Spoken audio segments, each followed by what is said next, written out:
खाजगी फायनान्सवाले बाउन्सर वापरतात, कायद्याचा उपयोग न करता त्याच्यावर आळा घालणार का? सभापती महोदय, निश्चितपणे खाजगी सावकारांच्या संदर्भात दोन प्रकार आहेत. एक लायसन्स खाजगी सावकार आहेत, बाकी अवैध सावकारी करणारे आहेत.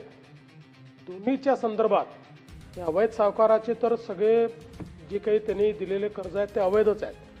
त्यामुळे त्या संदर्भात आमची अपील असेल की जर अशा प्रकारे कोणाला प्रताडित केलं जात असेल तर त्यांनी तक्रार करावी. आम्ही तक्रार घेऊ आणि त्या सावकारावर कारवाई करू.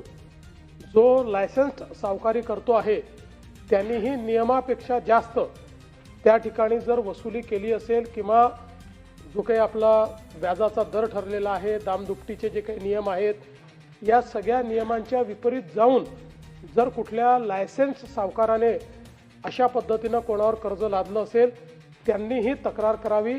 आम्ही कारवाई करून नियमानुसार त्या ठिकाणी त्यांना पूर्ण रिलीफ देऊ आणि अशा प्रकारे चुकीचं जर काम कोणी करत असेल तर त्यांचा सावकारीचा लायसन्स देखील रद्द होईल आणि फौजदारी कारवाई देखील त्या ठिकाणी करण्यात येईल, हा विश्वास मी देतो. आणि या संदर्भात या सभागृहात सांगितल्यानंतर सर्वांना समजतं.